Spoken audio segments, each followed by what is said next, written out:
on. Ty Talk say I'm just waiting on the guys to come through. First of all, let me just make sure this mic is on properly. Okay, no, it's not. Just give me one sec.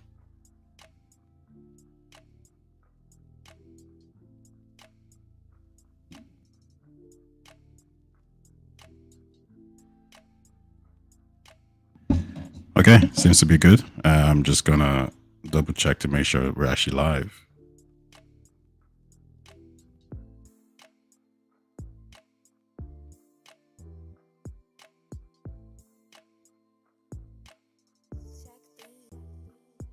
Yo, what's good, man? Holy shit. Yo, when I sent you it on WhatsApp and you just went crazy, I just knew it. I was thinking to myself, man, why are you I was sending like, these did he guys this? just text this man the link? Like, I was, what was I supposed to do? Yeah. Yeah, listen, my mic sounds a bit weird, so I'm just trying to does it sound good on your end? It sounds good on my end. The only thing is that for some weird reason, you're It's a bit coming of out of my speakers instead of my headset. So let me just change some stuff over here. Yeah, I want to make sure it's actually on the channel because it was giving me some trouble, so I'm just gonna head over there real quick to see if we're actually streaming. Uh, By all means, brother. yeah, we're just waiting on the recovering elitists to join. Um, What the? Why is it coming out of? Why? Why are you going through there when it literally just says my headset? Shit. What's that thing? okay, man, we're live though. So welcome everyone to the. Okay, hold on. Hey, brother, what's good? We in. What's happening? Not much. Mike, this is the recovering elitist. Elitist. This is elitist. Sorry, the recovered elitist. This is Mike Fury. What's happening, Mike? Pleasure. Pleasure, Yo, brother. yo, Mike, you need to fix that. The You echo, need I to know. fix that. Yeah, it's really loud. It's whack as hell. Give me a second. Yeah, I mean, I could. I'm gonna just mute you actually, and then you let us know when you. Well, don't mute me because then I'm gonna have to ask you to speak. Well, I guess you can, but god damn it. Okay. Give me a second. Shit. You haven't started Yeah, recording. You're already live. Why do you always go live as soon as you open this bad boy up, yo? I mean, what would you want? You want us to chit chat a little Wait, bit about the to games? wait and get Chit yourself chat a little bit set up. about games first. You're fixing your mic first, and then and I'm fixing I'm my. not, I'm not even good to go. Like my lights were kind of they're not really working properly. So, anyways, I mean, the battery's charging, so we'll see. But hey, everybody, welcome to the Games Talk podcast or Talking Games podcast, episode 1. Just below me is Mike Fury. He does content on not just Xbox, but pretty much all kind of video games. Isn't that right, Mike? This is factual information. He is not lying, folks. And just below him is my homie, the recovered elitist. If you want deep analysis, thought-provoking shit that's gonna make you think about your life in a different way, think about games in a different way, then check out his channel, but also anime as well. So them two go hand in hand. Recovering elitist, how are you today? What's happening? What's happening? Glad to be here with the boys, just to talk games and start an argument or two. You know how it is. Yeah, listen, there's a lot to talk about. I don't even know if we're gonna argue too much, just because I think we might all be on the same page. Apart from one talking points that I think, but that'll come up a little bit later. Mike, is your is your mic working? No, the mic is fine, brother. It's Okay, it's just a the quality. output of the audio. Recovering elitist, can you hear Mike pretty well? Yeah, I can hear you all real good. Okay, that's Is all right. everything good on my end? Yeah, no, it's good. It's actually the best. So your mic, here's what I'll do. I'm just gonna like probably reduce your audio a little bit, just so it doesn't like break anything. To be honest. You're fine, brother. Okay, all good. All right, guys. First of all, before we kick off, talking about PlayStation, the Activision Blizzard deal, all that crap. What games have you guys been playing? Recovering elitists, I'll let you start off. Actually, I've been well, it's not retro just yet, but I've been into my backlog bag just a bit. I've been getting back into Doom 2016. I played it a bunch, but I never actually finished it. And yeah, I just decided to download and get to work on my PC since I haven't touched it for the first time, and it's a lot more fun. Yeah, Doom is one of those games where I've never played, but I've seen enough of it to know, and I know enough about its history to know, like, it is one of those games that you should play if you're a first person fan anyway. Oh my man, I used to play it on the original. Like, I might be dating myself here, but like, I played it on floppy disk on PC back in the day. Oh, god damn! Not playing. Would you say would you say that wait, was Doom the first person shooter game? Absolutely. It was, yeah. Okay. I mean, that must have been an experience, going from Mario 2D side scrolling to the first person perspective. We could talk about Bethesda a little bit later on, but Mike, tell us, what games have you been playing recently? I literally just got off Dave the Diver, Mhm. and it is this really small indie game. Well, it's not really small. It's actually backed by a pretty big company, but it has indie all over it. Mhm. And to sum it all up, it's very interesting because it has a lot going on. It has this variety of systems that you actually have to participate in, along with mini games. Yeah. But just to give you guys like more or less a very simple view of it, you're a scuba diver. Mhm. You shall hunt fish, and at the same time during the day, and at night you will be the manager of a sushi bar. That's Okay. what the fish are for. And then you add to that this hidden mermaid civilization. You throw in dangerous predators the deeper you go I'm into listening. the depths. It is so weird and cool. And then the art style is like pixelated, but then it does 2D and then it does 3D. And then it's like this very dopamine filled like experience as you're managing the restaurant, getting tips, and then you get to prepare dishes, and it's so quirky and animated. So like, for example, the chef, the head chef, his name is Bento, if I'm not mistaken. Yeah. And every single time you enhance a dish, or you like by adding a little bit more ingredients, or you get like this super special dish, he'll go into this anime mode and he'll pull out the the regular knife, like if it was a katana, and it just shows like these waves, like this power, unlimited power, and he like shuts off the whole entire restaurant of how much power he's using for cutting these dishes. It's absolutely Did you get insane. an early copy of this game, or has this been out for a while? No, I actually paid an early. I paid for the early copy, and it's been out in early access for, I want to say like around a year, but it just released last month. Okay. And it is if I'm not mistaken, I was watching a podcast that said it is the 6th highest Steam rated game of the year. Only getting beaten by Pizza Tower, Resident Evil 4, games like that. It's only getting beaten by those types of games, but it's absolutely like, you look at it and it looks unassuming, and then you dive, literally pun intended, dive into it, and it is so good. It is abnormally good. The music is great. The visuals are great. It's so much fun. And you just kind of want to keep on diving and finding different creatures, going to the restaurant, making a lot of money, then upgrading your weapons to go in and get bigger creatures. It is so much fun. Found it. I am downloading. Wow, you purchased it already? God Listen, damn. This sounds like my jam. bro, I would love to hear your opinion about it. It is so good. Nobody, it doesn't even look like a game that I would love. And then I was like, yo, people are liking this. As soon as I see a lot of people liking it, I'm like, does it sound like something? Because I'm like a big RPG guy. How about that? Got you. How about that battle? It's like a Battlefield old school looking game. Battle Bots, is that what's called? On Steam, everyone's playing right now. I can't remember. I haven't seen that one. Yeah, everyone's talking about it. It's a game I Oh, was I think I kind know of what you're interested. talking about. Yeah, you probably do. It's Let kind of me, like going up on Steam. So, but yo, Oh, you guys listen, are Yeah, Oh, go ahead. Is it BattleBit Remastered? Battle Bit. That's it. That's it right Yeah, there. it looks like it's like a pixel. It's like a Minecraft I'm not gonna lie, right? It's battlefield. It looks fun though. It looks like one of those games where you're like, oh, it looks unassuming. But then you play it with a bunch of friends, and you're like, yo, this is the best game of the year. Yo, I don't want to sound like I'm kind of going And it's only crazy, $15, but it's when early I access. when I see games like this, it makes me want to become a developer. Not because I think it's easy, but because I feel like my mind jumps straight to this like Call of Duty, Battlefield 2042 kind of situation. And I look at these kind of games and I think these are a lot more manageable to do, right? And like if you actually focus on Unreal and just being a developer. So shout out to those guys for I think was it a 2-man team?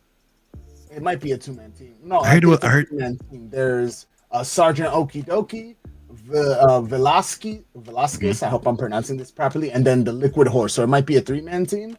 it's But insane. kudos to them, yo. That's 50,000 very positive reviews on an early access game that was released June 15th. I mean, That's literally a month. From yo. that, man, that's millions huge. in the bank accounts. Like, Yeah, yo, like yo, shout out, yo, but look at that. So this is what pisses me off about game developers. I'm about to start ranting.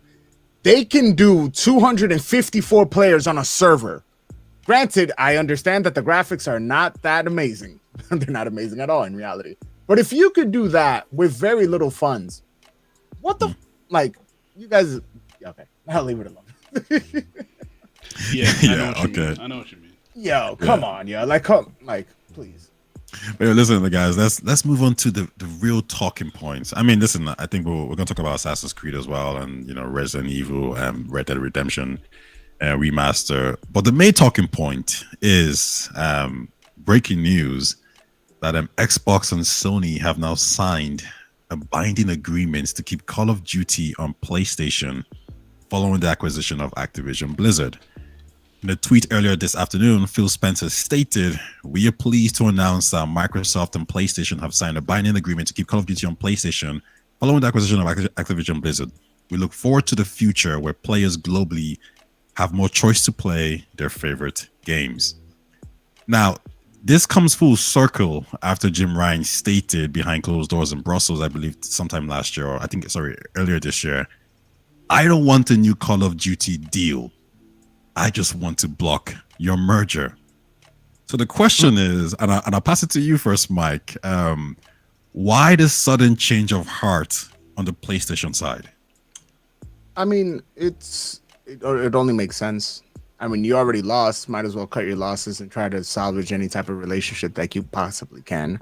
The deal's going to be done on Monday. If it's not already done by today, and it's just going to be announced tomorrow.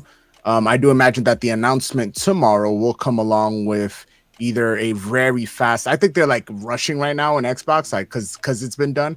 I don't know if they were ready for it to be like good to go, and just the FTC not have enough time to like appeal and all of that stuff. So I imagine they're like putting together a presentation that's probably going to air during the week, and they're going to announce Diablo 4 coming, so on and so forth. If they don't save that for like a Gamescom or any type of other presentation.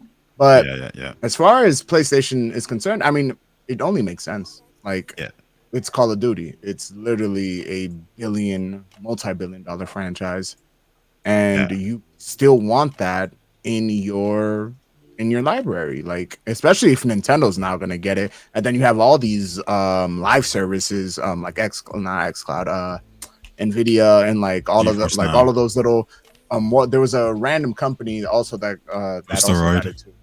Yeah, like all of those. If all of those are going to get it, your cloud knowledge needs to step up a little bit. Right? I don't use cloud, yo. I barely use xCloud. I barely use it, and I don't need cloud. Physical media forever, boys. Yeah, no, I would even forever, like, but it's just like it's not something that I'm interested in. You don't see it as the future, but the recovering elitist. So whatever. I mean, like, listen, Mike kind of stated it there that it's over, it's done. So it makes sense for PlayStation to actually sign this deal. But would you say it was a how can I put it, a good fight by Sony? Because basically, if you think about it, they held out until the last possible moment. Like, basically it's done. The EU said, there's no console theory of harm. The UK threw that out as well. The FTC, I believe George Corley kind of made a reference to that, basically saying that like PlayStation's gonna be okay. This is good for the industry. So with all that said, with basically all the major regulators, and I believe all these countries with massive GDPs, as Florian would has stated numerous times, PlayStation has conceded. But do you think it was a hard fought battle up until this point? 100%, because what may be good for business may not be good for my investors. Yeah. And it boils basically down to that. I mean, it doesn't get more mask off than that statement about, yeah, we don't want no servers, we just don't want y'all playing.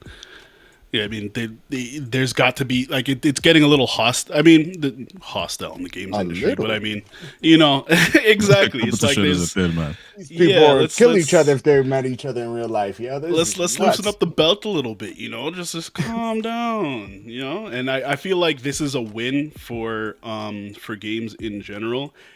It saves face for Xbox, and it also feeds into what Phil's been saying for a while about the console wars being dead and Microsoft just not caring about that stuff anymore.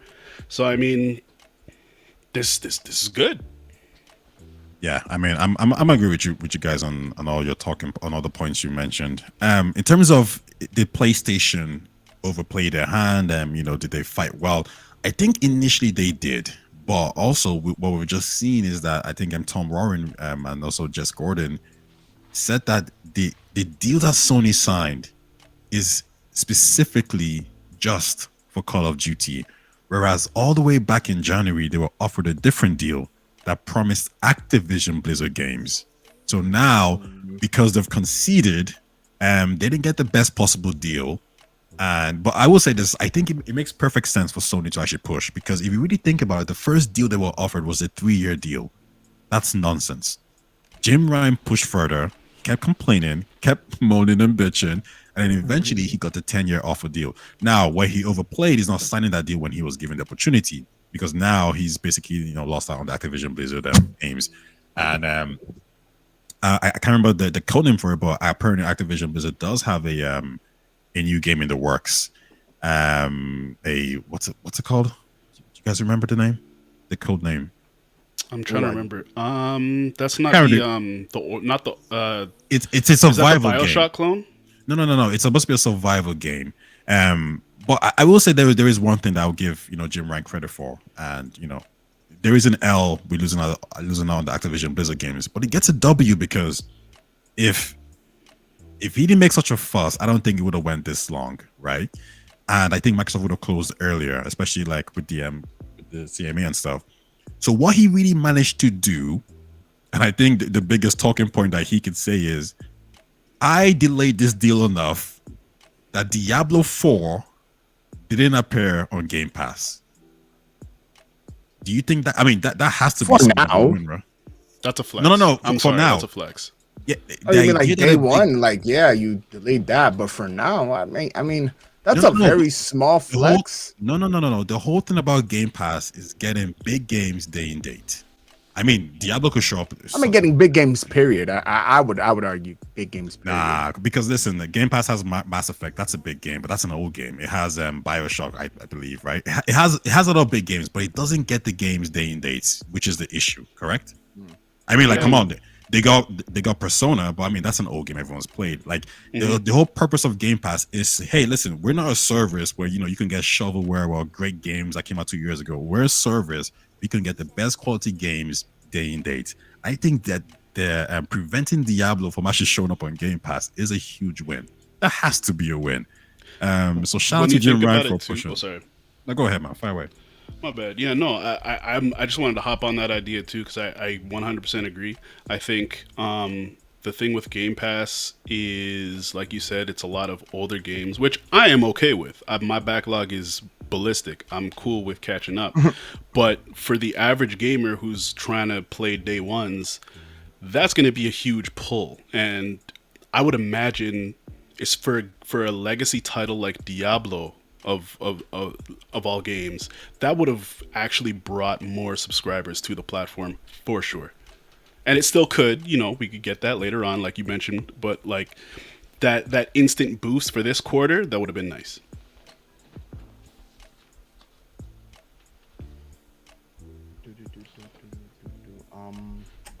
Here's the thing, and I'll kind of take this in a different direction.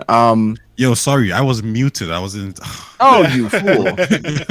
Go ahead, man. What I was gonna say is, I'm okay with taking that as a dub. Like that's fine. Everybody gets a weird dub sometimes. Um, I think that he just did his job. Like Jim Ryan did what he was supposed to do, and to attempt to stop it, that's what he was supposed to do. He would have gotten fired if he would have just sat back and watched this happen. Like people don't. That's the aspect. He might not feel as strongly as he can possibly show. Like, oh, I really don't want it, but he kind of understands that there's really not much he can do. So he did everything in his power to try to stop it, and at least that for his investors looks great, right? Like, oh, okay, he really tried and really did something and took it to the last level. So I'm not even like mad at him or anything like that. At the end of the day, Tay has me recorded saying that this deal was gonna get done by this summer. So Yeah. I'm like, and I would scream it every time it would pop up, like, and nobody could tell me anything. I'd just be like, by this summer, this is done. Like, so it's like, yeah, I guess it's an okay dub. It's not something that I would hang my hat on. Because at the end of the day, it's gonna look weird for PlayStation. And the reason why I say that is because you don't have Call of Duty. It's not going to be an exclusive, but you don't have Call of Duty the way that you can market around it. So you are going to be losing in certain aspects of that. You are missing on Starfield. You're missing on Elder Scrolls. You're missing the next Fallout. You're missing a lot of You're like smashes. You're missing a lot on like big hits, AAA big games, basically. And what I'm hearing from everything he seems to be talking about and everything PlayStation seems to be talking about is that we have this huge live service push. And I think they're going the worst way about it. Okay, well, hold on. I mean, we'll get to the live service. Okay, let's. But it's just that. It's just the future for PlayStation looks a little off, and I'll leave it at that. Yeah, no, I get what you're saying in that aspect. When it comes to the actual, PlayStation signing it, for me, the W here is obviously Microsoft offering them a lesser deal. That had to have happened. I would have given Microsoft an L if it was the exact same deal. I think the main thing for me, the main thing for me really is the parity clause. I don't believe there's a situation. I believe Microsoft should have the right to basically not obviously market the games, but give Xbox gamers special benefits like the Christmas guns, as the FTC was arguing about. All these things I think Microsoft should have the right to do.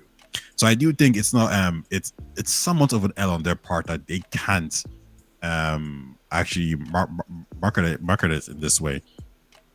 But the truth is, this deal overall is just really good for gaming, right? I think the cloud guys are going to have a great time with it. Boosteroid, and I think the EU mandate was basically any cloud service provider is going to have access to Call of Duty.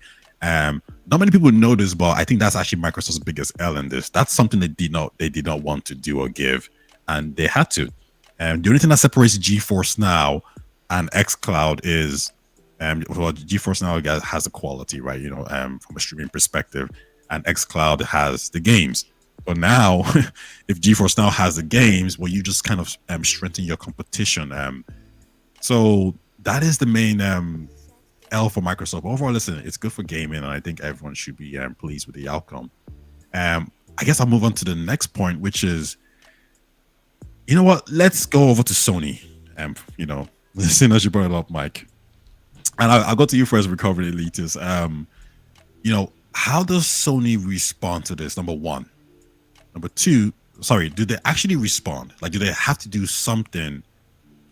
And let's say if that involves buying a different publisher or whatever it may be, can they actually do that as the market leader? My opinion, either don't do nothing and hope you skate by because Microsoft got way deeper pockets than you, or start scouting indie devs.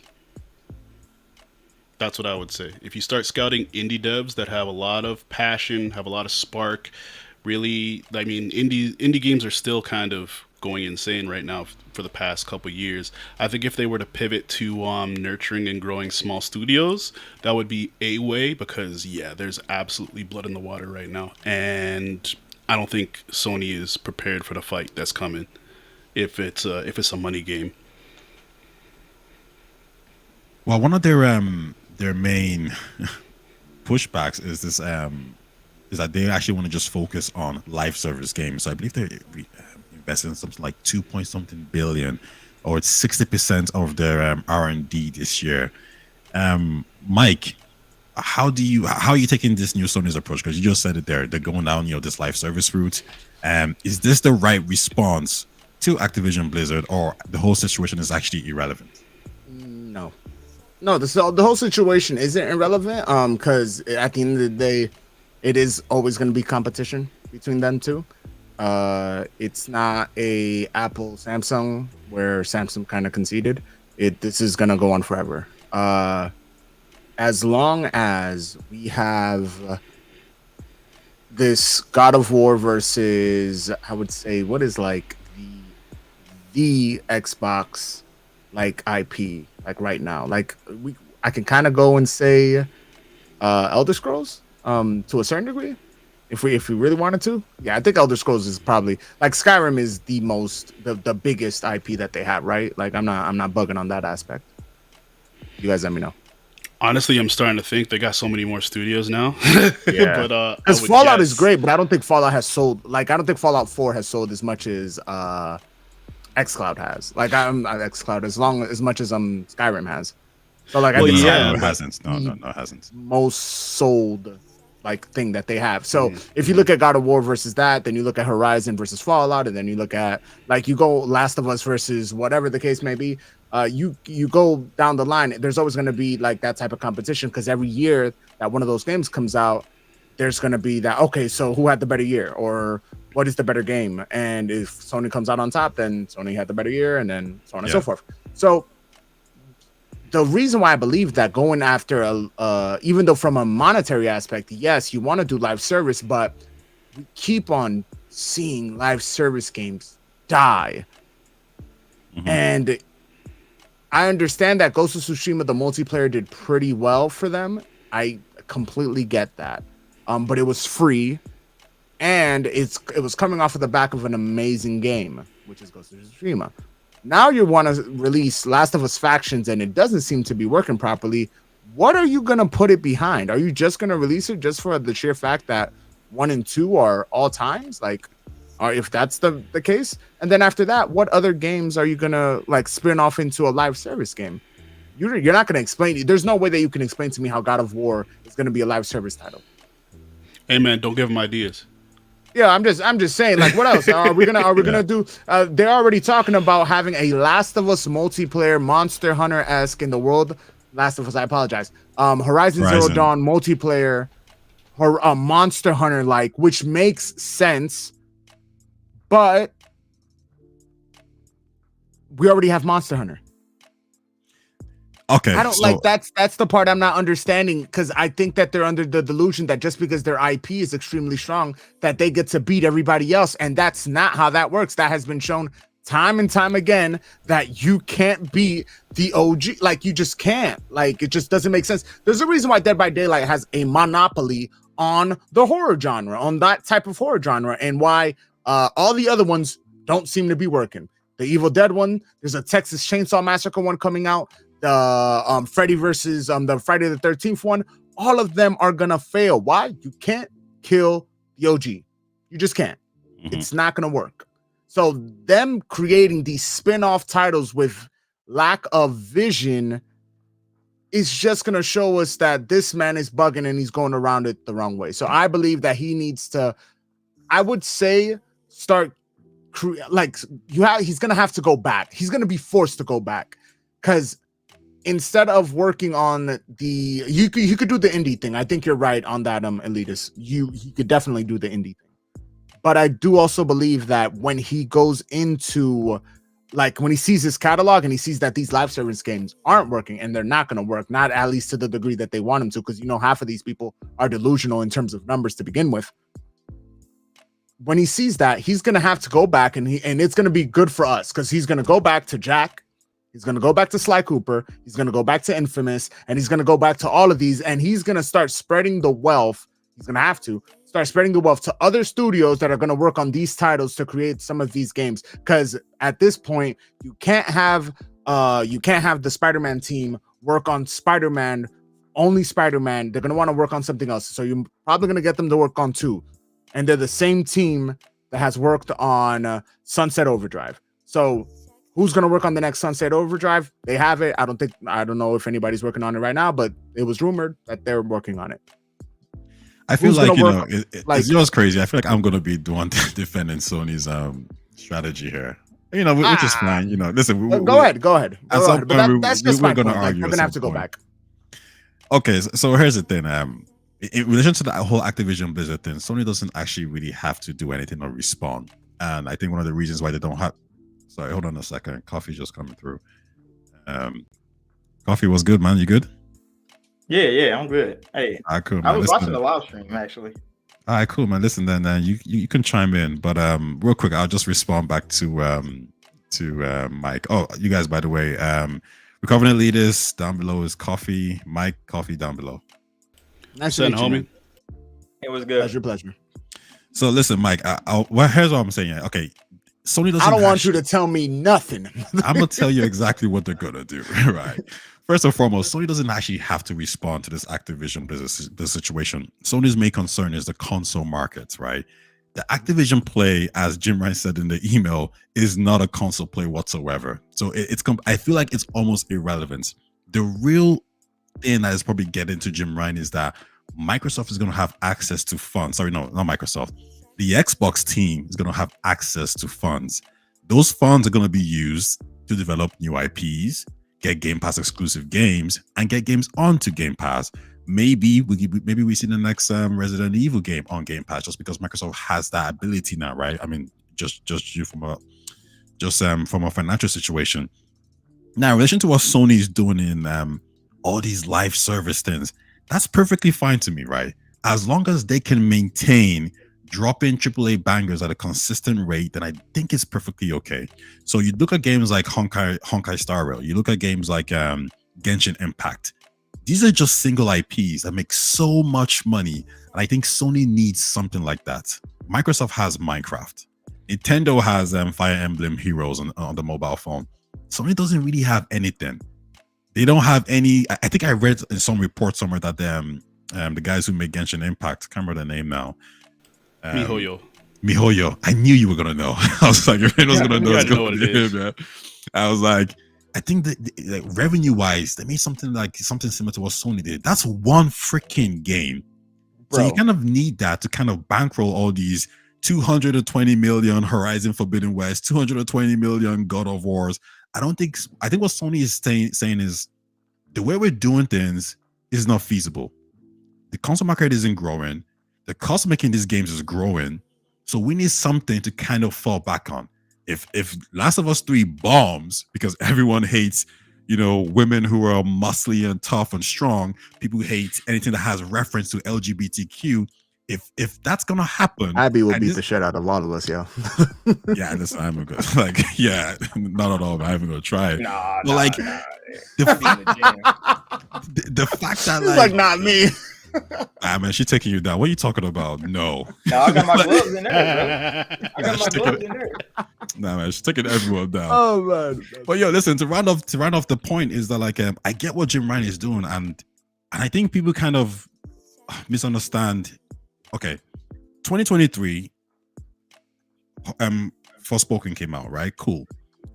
Final Fantasy came out. These are two games that are now Sony first party IPs. I think that's what they do. They're gonna leverage their relationships with these third party developers to fill in the gaps, which is something that Xbox actually really needs to do. But listen, let me not take up the space too much. Recovering Leaders, do you have something to say? Do you want to respond to that? Yeah, most def. Honestly, I think that when it comes to Sony's positioning right now, I actually, you know what? I actually kind of agree with you. If they had something that could generate passive Everyone's on my side, income, man. if they had something that could generate passive income, they would be a lot safer to make a lot more decisions. It's not what I would want. I don't want, like, I personally probably wouldn't play it. You know, I don't even play Genshin Impact as much anymore. I'm not really like it's a different crowd of gamers that really want to play those games with the microtransactions and all that good stuff. So that's kind of the problem, because what I'm hearing basically is expand the target audience from you to homie is and that is good. That is a good thing. That'll expand the fees. But what are we getting in exchange? Like, we might get something like. It might be a while before some of the, and I use this term very loosely, hardcore gamers get something that they are a little bit more interested in sinking their teeth into on a AAA level, as opposed to, you know, the regular updates to a Genshin Impact. Not to mention, they did I mean, live service games are also a gamble at the same time, because you've got stuff like Anthem that could pop up and absolutely flop and could potentially shutter studios. So that's a huge investment. That is a huge investment to sink some money into a live service game. So I think, I don't know. For me personally, if I were to get something like a shadow dropped Hi-Fi Rush from Sony on a regular basis, or not even a regular basis, maybe just once a year, that would get me very satisfied. If I had one shadow drop like Hi-Fi, that would be great. That would satisfy anybody on a platform, I promise. Shadow Drop Jack 1 remake? Hey, man. Hey, that would be lovely. Man. Right? Sony, but Sony they doesn't, won't. They freaking won't. Sony doesn't cultivate anything anymore. Facts. That's why we're. I don't know if I agree with that. I mean, you might want to expand on that. Go ahead, bro.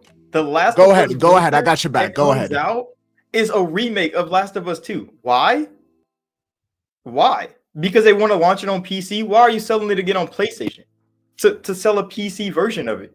That doesn't make sense, Sony. But they're going to remaster it. Why? Because they're going to sell it to get on PlayStation. Then they'll sell it 6 months later on PC, and it all makes sense. Hold on. As soon as you said that, I thought about that line. If it doesn't make dollars, it doesn't. That's make horrible. Sense. Man, it makes sense. All these IPs Sony got, bro. They're not using any of them. Ben Studios hasn't made a game since Days Gone. Why?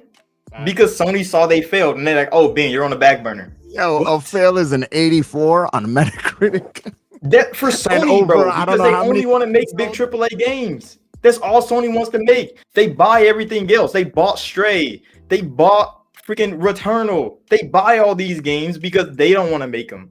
They don't want to risk failing at them. So they're like, we're not going to do that. We're going to make our big games. Y'all can make those. Why do you think they got Square Enix making all these weird indie games for them that might fail? They don't have to risk it. That's Square's name.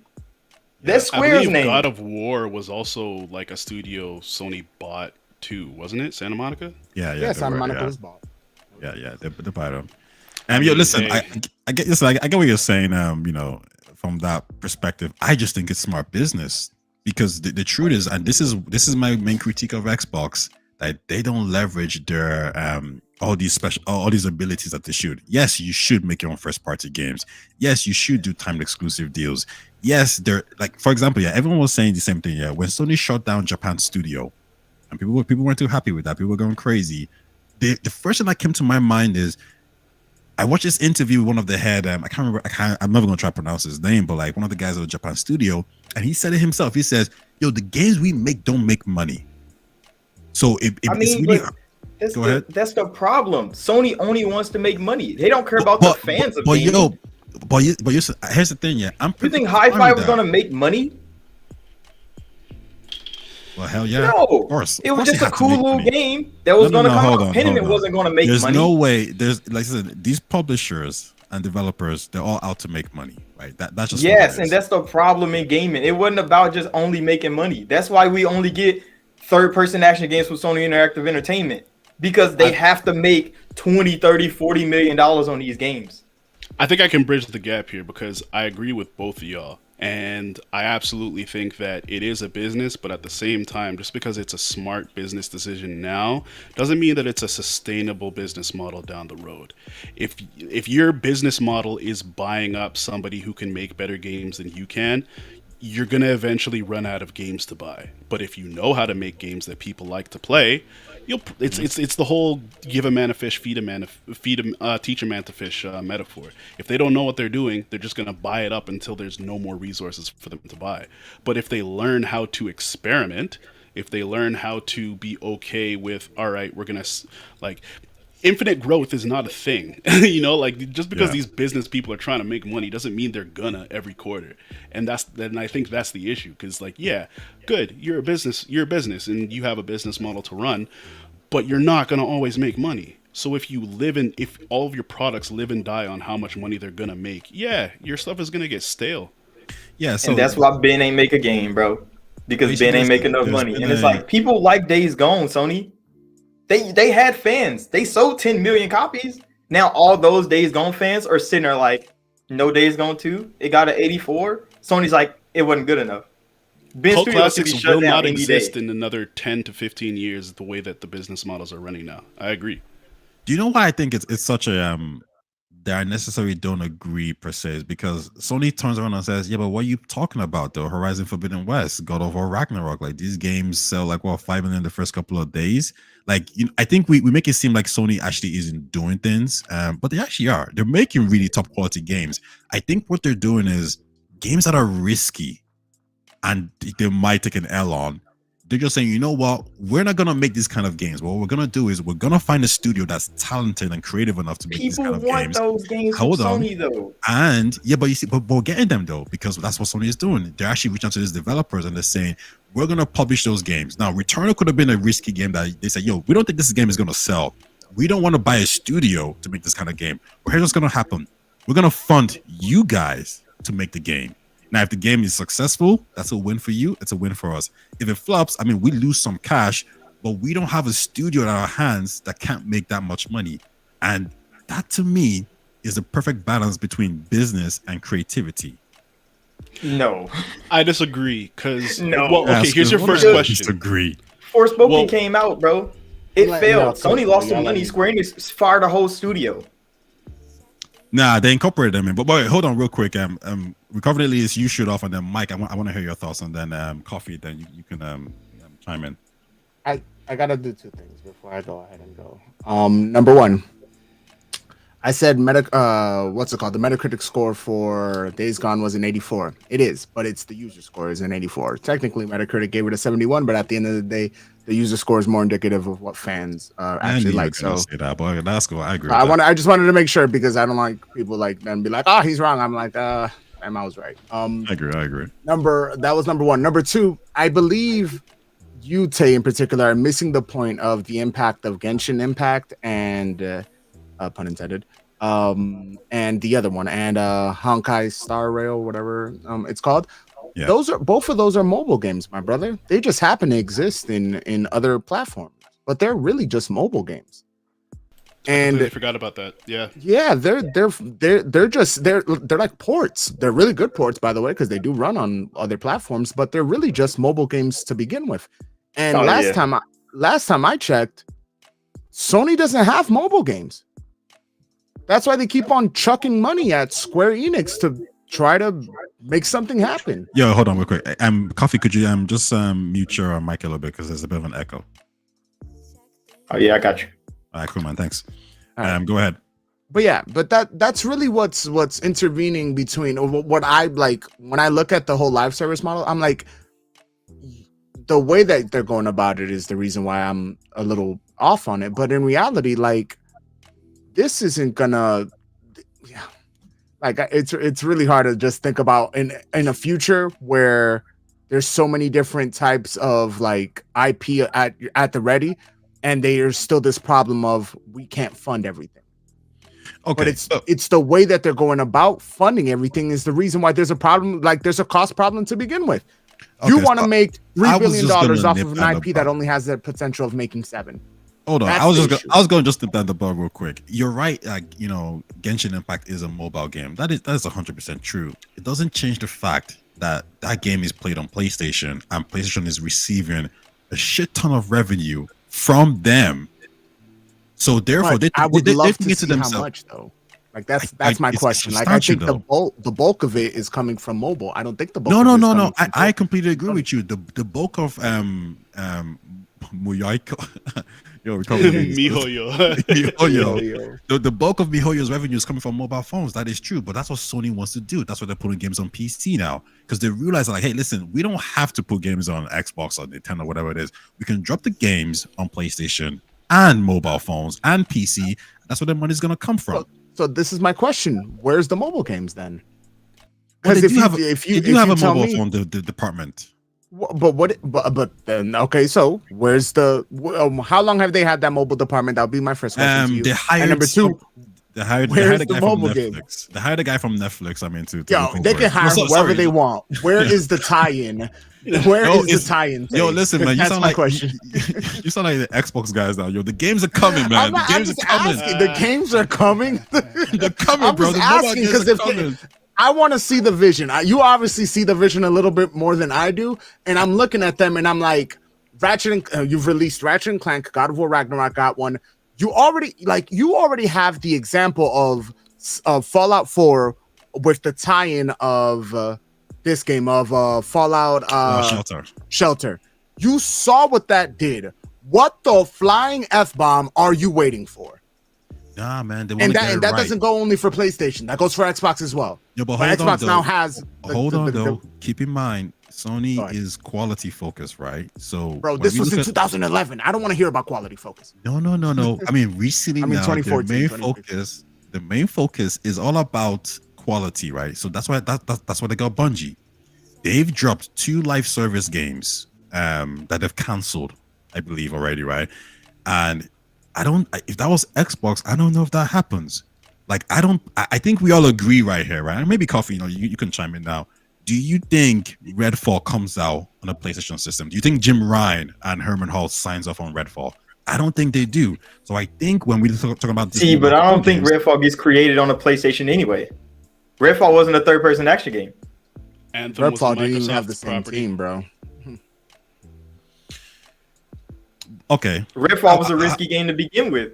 Okay, Microsoft well, let them keep how about going. this? Yeah, how about this? Yeah, PlayStation wouldn't have created it, true, but they would have reached out to the developers and say, "Yo, show us what you're making. We don't really make Returnal. We don't really make these kind of games, but we're willing to sponsor these games and drop it on our platform." Do you think PlayStation sees Redfall and says, "Yeah, let's drop on our platform"? I think they turn around and say, "This is garbage." No, because what was the Square Enix and Platinum game that came out on PlayStation? Forspoken.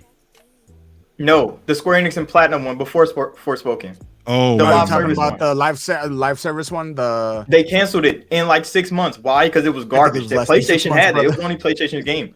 no, You but can't say that. But I don't think that's a PlayStation game. I think that's just I think that's a Square game. Square Enix and Platinum made it for PlayStation. That was the only place it was going to be, and it failed horribly. It was a horrible game. Sony is quality first. You said they launched that on their platform. No, but that's not a PlayStation game. I ain't giving them flack for that. Come on, man. Hey, yo, don't Come move- on don't now, move the bro. You goalpost. said they'll look at it. Nah. You said they'll look at it. They mean they would have looked at Redfall, They said you're looked at trash. it We're not and launching said, you. "This is But they let garbage. Square put This that is shit on their your platform. game." All right, y'all, let me cook This it. is Let me your cook it. Let me game. cook it. All right, This y'all. is my game. Like, you can drop this shit. This if you ain't want. my game. This is not what I paid for. All right, y'all, let me cook it. Sony All paid right. for that, bro. I I don't even remember the name of the game. It was so bad. I That don't was even a remember shit show. either. I've been trying to remember for the longest time. That's Don't so worry, I'll look it jokes. up. It died in like absolute obscurity. But nah, like, all right. So going back, you said Sony Babylon's doesn't Fall? like to. Oh my god. Yeah, Babylon's Fall, bro. Did y'all see? They marketed that game. It was gonna be the next big thing Sony did. Then it came I out, completely missed the marketing campaign. Yo, it came out Like, I on heard both about the name, PlayStation like, 4 once and or twice. PlayStation 5. and it was horrible. That's Sony signed off on that. Quality first, though. dang. That's your boy though. That's your boy, homie. Yo, we covered it no. in this. Tell me what you want to say, man. Yeah, no. Yo, plays in his okay. face right You said a second ago that Oh, Sony man. they don't like taking risks, right? That's true. Define a risk. A risk is a game that basically isn't going to bring the type of profits that you can I'm imagine. gonna stop you right there. The type of profits. Yeah. Now, profiting is a weird game because when we talk about profits and whether or not a game is successful, like a game could make a lot of profit and not be successful based on what their target is. That's true. So when we're talking about games being too risky, we have to find out what the benchmark for what they consider risk to be is. And like, yeah, games are a little more expensive to make now. Yeah. But but the reason why I advocated for indie devs a second ago was because they have proven that you do not need a AAA budget to make a game of the year. So when they're saying things like, we don't want to risk it, it's like that just sounds like a very poor excuse to me, because there's so many people doing more with less, one, and two, know how to better gauge, like. But you know what? Yeah, let me rephrase it a little bit for you guys. Then it's about allocation of resources. So I'll give you an example. I had this conversation with some guys a while ago about this. Yeah, Sony shuts down Japan studio, and everyone was like, "Why are you doing this? Why are you doing this?" I went on this guy's podcast and we were talking, and he was talking about how the PlayStation old games, like, you know, I don't know, the Monkey Game and Fat Princess and all these other games and all this random stuff that I've never really heard of. And he's like, "This is the benchmark of PlayStation." And I was like, "No, it's not. Like, it really isn't." And if Japan studio being shut down is PlayStation saying, we're going to take those resources and we're going to give it to Insomniac. And they're going to create a second team to make Wolverine. And Wolverine is going to be a 90 plus Metacritic game. What's the complaint? That's not the complaint. The complaint is... Variety is the complaint. The complaint is like... Another third-person action game on Sony's platform. Okay. But I agree with you guys. But you're going to have claws, though, my guy. Hold on. Here's the response to that. Sony says, we shut down Japan studio, but these developers that make these quirky, strange games, we're still going to reach out to them and give them, basically, we're going to sponsor them, and they're going to drop the games on our platform. Sony dropped them one of these games. I can't remember what it's called on their live service. It's kind of like that maze game where you're kind of running around. Yo, Mike, you might know it. Like it's a maze game, like kind of like a samurai kind of game or whatever it is. I don't remember. Oh, you talk about Trek to Yomi? It could be that, and there was also what's the other one again? There's the one where it's like a puzzle game with like thousands of human beings running around or whatever. It's like a puzzle game. I can't remember the name. I should have taken it down. Oh, I think I know what you're talking about. No, these are quirky games. Human or people or something? Yeah, something like that. Yeah, these are quirky games that PlayStation basically reaches out to its developers and says, "Yo, listen, we ain't gonna make this ourselves. We're gonna focus on these big games that people want to play that sell 10 million, 20 million. But you know what? We still want that creative element. So here's whatever, 1 million, 2 million. Make this game. If it works out well, it works out well. If it doesn't, well, it's okay. It's cool." And I think that's the strategy, and I think it's really smart. Except for the fact that Trek to Yomi is on Game Pass. If you go buying games from other third-party studios, Xbox gonna buy them too. Yeah, no, I'm not disagreeing with that. exclusivity. I think what I need to do is actually like remember the name of these games. To be honest with you, for I just didn't think we are gonna derail off the freaking topic, talk about this crap instead. But look at me. I'm defending like PlayStation and Jim Ryan. Like, this is crazy. But listen, you guys raised some good points. I think we are ultimately going to disagree on PlayStation strategy overall. I think if they drop those games still, for example, they drop a first party game like Spider-Man, but they manage to catch Final Fantasy and then maybe a Returnal, maybe a Forspoken. I think that's enough for them. I think that gives them a good foundation to build off live service games from. Yo, you shaking your head. What do you mean? Why are you shaking your head? Because you're not beating King with that. Nah, you ain't. No, you ain't beating King. You're not. Whatever you just told me just now is not beating King. Candy Crush is mopping the floor with all of that. But listen, they ain't going for Candy Crush. But they ain't going. I mean, they don't want the mobile phone market that deep. Actually, no. Let me take a step back. The mobile market, I believe, is quite open. I think it's not as competitive as the console market. I think everyone can actually win in the mobile phone space. Sony can drop a game that's going to make millions. Nintendo can drop a game that's going to make millions on the mobile phone markets. But on the console market, I do think there is a direct correlation of somebody does well and somebody does bad. I mean, that's fair. That's a fair point. Fair. Okay. But it's difficult though. My man's looking really for some. difficult. He's looking for the smoke. He's like, yo, I can argue this. I want to take it back. I can. It is a fair point, but I would argue that the way the mobile market works is that you want them to stay, and there's only so many games that could go on phones. So how many, like, out of your 24 hours, if you're giving it all to Candy Crush, which I know a lot of parents that just play Candy Crush. Yeah. What are you producing that's going to take them away from Candy Crush? Like, that would be my rebuttal to you. Like, because there's only so many hours in a day and so much money that they're willing to toss in to play Candy Crush. So I wonder how many AAA games MiHoYo was able to fund off of 2020 with Genshin Impact. That is a very good question. I'll give you a better one. I'm gonna love to see how much can be produced via Microsoft with all the money that's being made off of all of the suite of Candy Crush and all of that stuff. That is a better question. Because that means now now all of the people who talk about Banjo-Kazooie or whatever the hell, now that might be possible.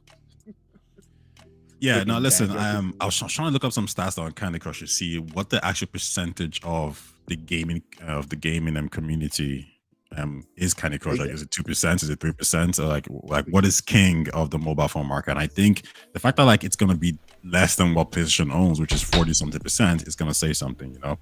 But I want to jump real quick to the next talking point, which is and Coffee, I'll go straight to you first. Now that this deal has closed, sorry, not closed, but it's going to close. What do you expect from Activision Blizzard King with Xbox in terms of, okay, do we see all these games on Game Pass straight away? Is it a steady drip? Do we see Diablo come day and date? I mean, not day and day, but do we see it come straight away as soon as the deal's announced? Or do they announce it, maybe drop it at a different time, maybe next month or so?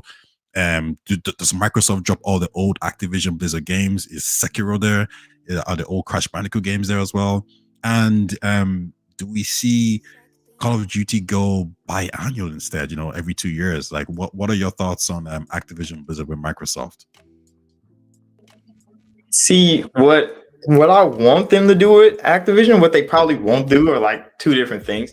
But like what I want to see from them is get all 9 studios from Activision off of Call of Duty.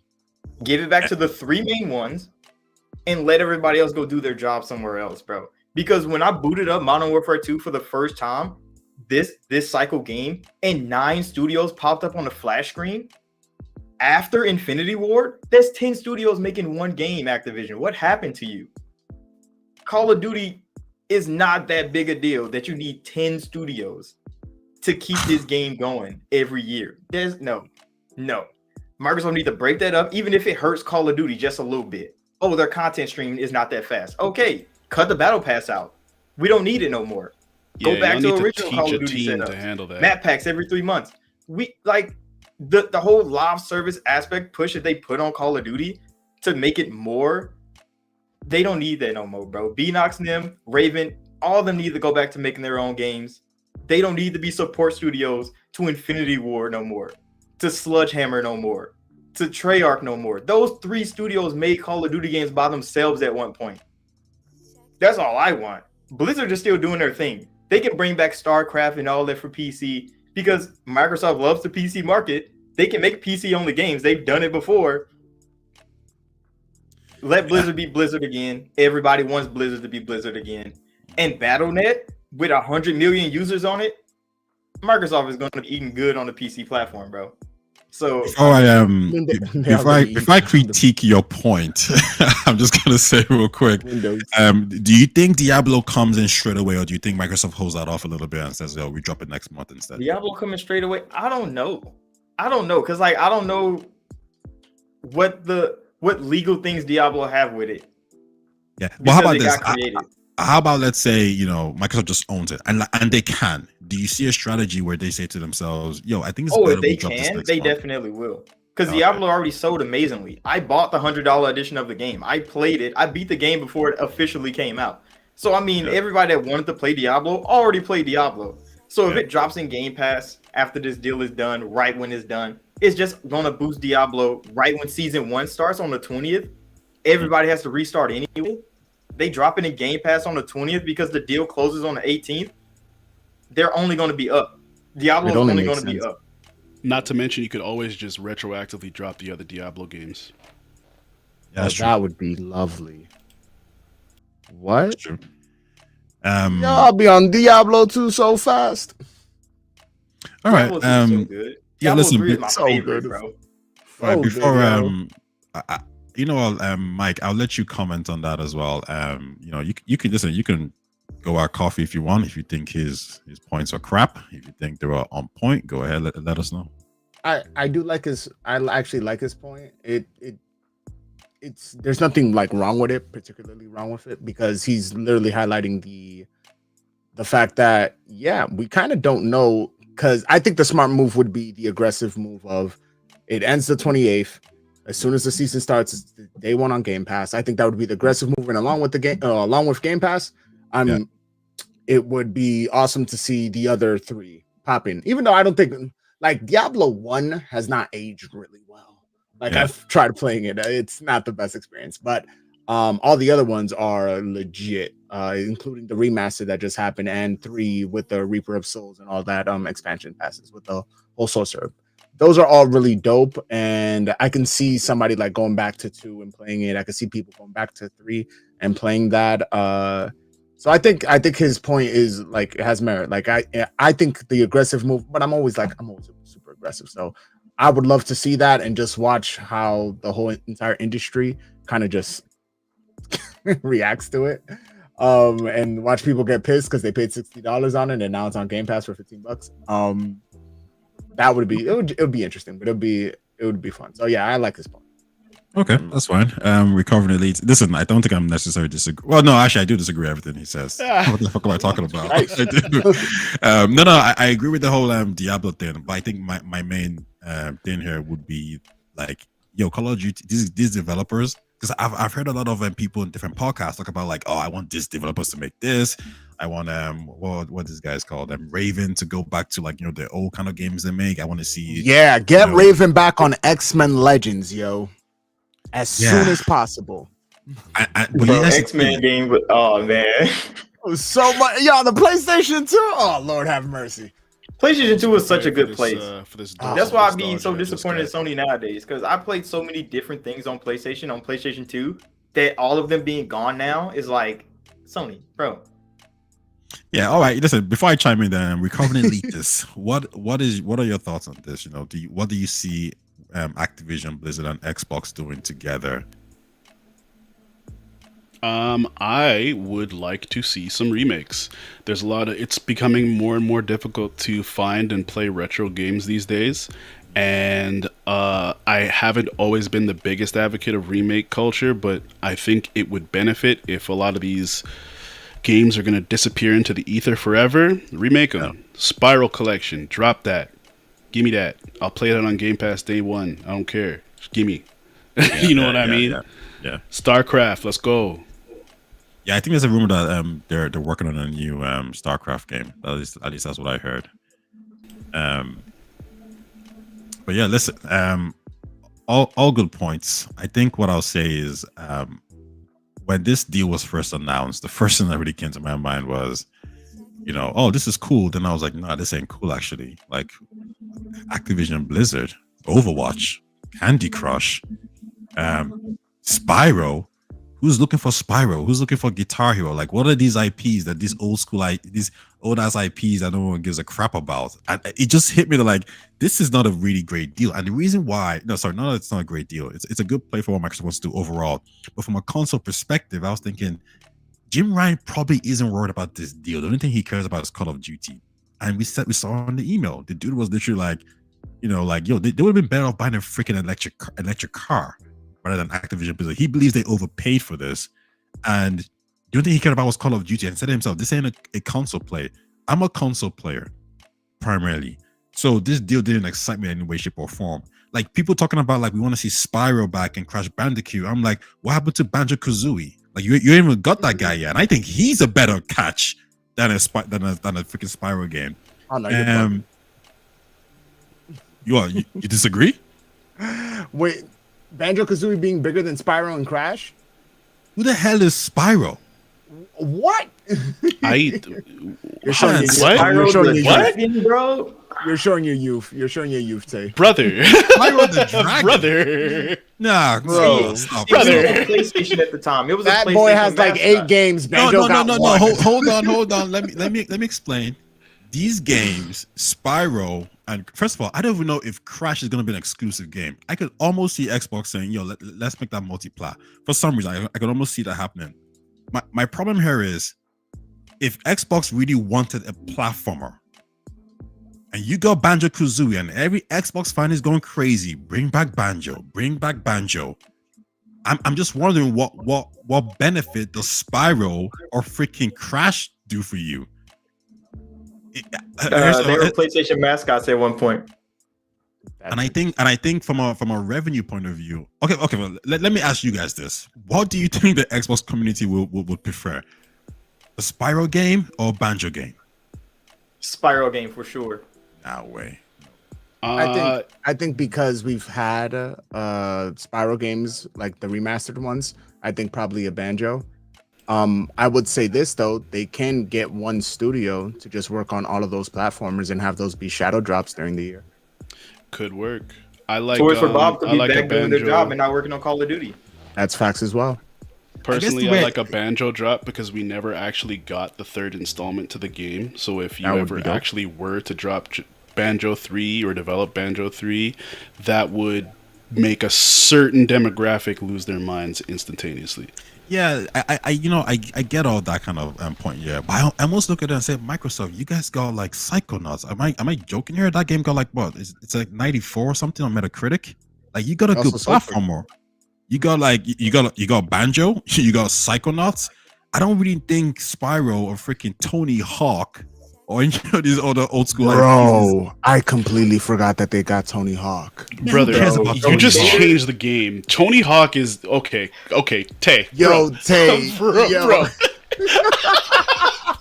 I'm about Dog. to end the stream, man. Dog. Tony Hawk. Yo, do you know guys how? stop.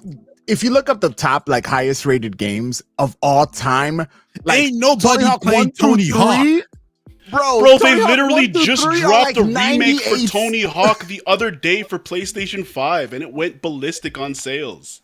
Nah, that game. I will sell like 500. Yo, you a hater, Yeah, they 500K? literally just dropped it. bro. You know how By good Tony fan Hawk demand. is, bro. Nah, Bro. I believe You just didn't grow up with it. That's the thing, yo. No, listen. you're under the age of all my 25. friends were crazy about Tony Hawk. Listen, there was a time when Tony Hawk was a shit. There was a time when Need for Speed and all these racing games were the shit. Like that time is past. This is all history stuff. I think these are good deals for Game Pass, but I think my main point is this: I share the same feeling as Jim Ryan. He saw that acquisition news, whatever it is, and he thought that's your best move. Like you could have got Capcom, you could have got Monster Hunter, Street Fighter, Resident Evil. You could have got like a list of Capcom IPs, games that are going to be coming out frequently.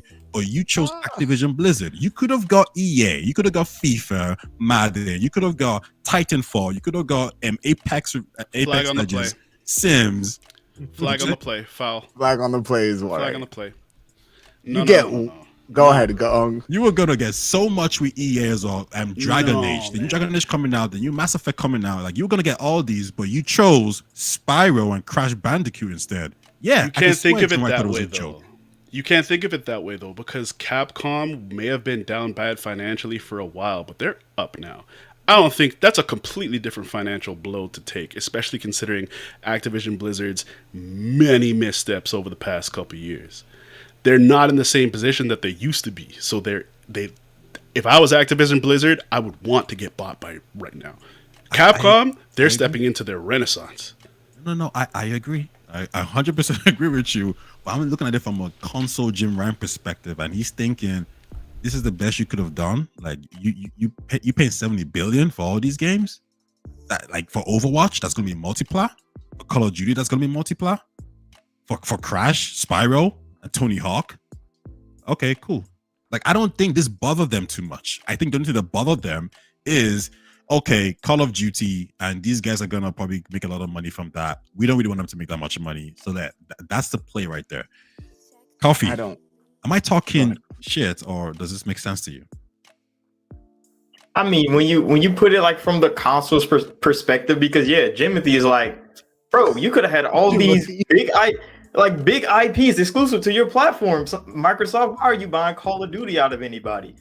But Jim is looking from the console's perspective. Why? Because he runs PlayStation, which runs the console market. Microsoft's looking from the bottom up. And at the bottom, there's a whole lot of space where nobody is. Activision is going to fill that space, and they can just build on top of it. Once they make it to the top, Sony's going to be looking up at a mountain with nowhere to climb.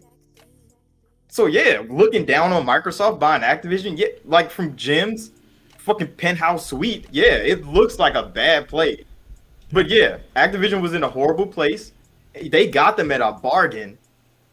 They got Activision at a bargain, and they had to pay to get Bobby Kotick out of the door. Well, actually, $500 million went to Bobby. That actually because he owns most of Activision. That actually gives us that actually is a good segue to the next talking point. And I think I'll go to Mike first, and then recovery leaders. I think we've actually touched on this a little bit when we talked about the industry and how people should treat their employees and stuff on one of the podcasts we did. Do you guys think? Mike, do you think that Bobby Kotick is gone after this deal and gets announced? Is there like a month period, a 2-month period, or do you think he stays for a little bit longer than what people are expecting?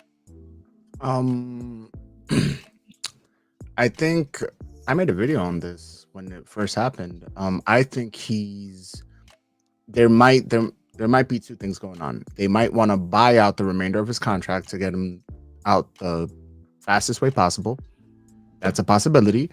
Or they might have him stay the remainder of his contract, where might not be that long. It all depends on how long the contract is. Like, they won't have him be there for the next 5 years. I don't think that much. But if it's like 2 years left on his contract, and make sure that he just kind of like rides the ship and just kind of like into the sunset and make sure that everything's okay, that by all means, they're probably going to leave him there for 2 years. But there is a strong possibility that they just don't want to deal with him anymore, don't want to deal with the negativity that he brings, what his name brings to the table, and they're just going to get rid of him as soon as possible. So I think that's a 50-50 shot. Do you think there's a backlash? I'm leaning a little bit longer. I mean, who gives a crap about backlash?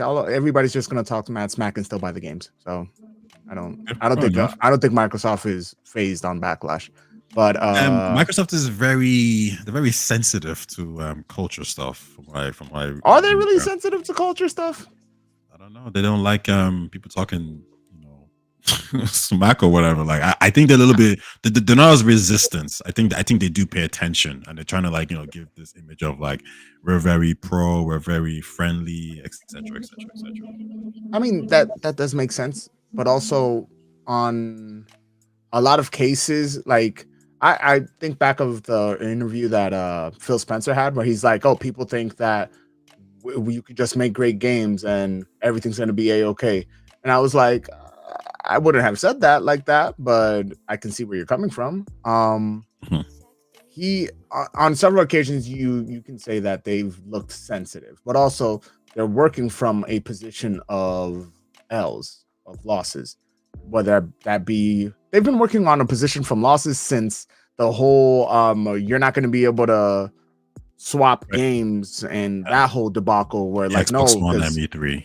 Yeah, like they've been working even like before that, and with the PS3 when they were like, "Hey, this is how we share games," and they did that on stage. Ever since that, Microsoft's been working from a position of lack of power instead of a position of power. So yeah. Their weakness has been their downfall, and therefore they are sensitive. They should be sensitive because they are trying to right the ship. But at the same time, there has been like y'all remember. Right now we're all happy, right? We're all super gassed. Yo, they finally finished it. The deal's done. Microsoft's gonna up all of that, right? But literally just a month and some change ago, they were going through it wow, what a bad month, yo. It was just L after L after L. So if I'm them, yeah, I would be sensitive too when it comes to PR. All right, cool. Recovering elitists. This might be a talking point, a point that you want to chime in on. Maybe you're passionate about these kind of topics. I mean, I think we kind of had a conversation about this before, me and you and some of the other guys. Yeah, a little bit. What's your take on Bobby Kotick after this happens? Do you think this is an instant? He needs to get the hell out of there. Like, Microsoft would not buy this guy, buy Activision Blizzard if he's still gonna be calling some kind of shots or he's gonna be on the board in some kind of way. Or do you think this is just a case of you know what, it sucks, but it is what it is. You can see him staying there for a little bit longer, maybe a few years or so, or a year, and then bouncing out slowly, like Microsoft will slowly fade him away. And if he does stay there longer, is this a case of like, we disappointed? You guys should have done everything in your power to get rid of this guy, because this was one of the talking points people were really happy about. Microsoft buys Activision Blizzard and Bobby Kotick gets the boot. What are your thoughts? Yes, Mr. Bobby, don't play any of the video games I sold Kotick. Yeah, well, I think that the acquisition is only as valuable as how much input he has in anything. If he has a finger in anything, I think that it's, well, those are my opinions. So, I mean, whether he stays or not, I'm not really as bothered. I'm more concerned with, if he is staying, what is his level of contribution to anything that's happening? Because I don't like that dude involved in my game. Yeah. Now I can agree. I can see your train of thinking. Coffee, finally. What are your thoughts on Bobby Kotick's thing? I think you mentioned earlier that you think he's getting the hell out of there. Shop. Yeah, Bobby. See, Microsoft wouldn't keep Bobby even if he wanted to stay. They're buying all the stock of all of Activision for $70 billion. Bobby owned most of Activision. That's why Activision's board could do nothing when Bobby did things. Because Bobby was the CEO of Activision. He also owned majority share of Activision, a single person. So when they came to board meetings and things like that, Bobby had the most say out of anybody of Activision. Now that all the stock is owned by Microsoft, Bobby owns nothing. Bobby can't be in charge because Phil's his boss. Matt Booty's going to be his boss. Because why? He's an Xbox Game Studio guy now. Bobby's not about to sit there and not be in charge no more. He's been in charge of Activision for how long?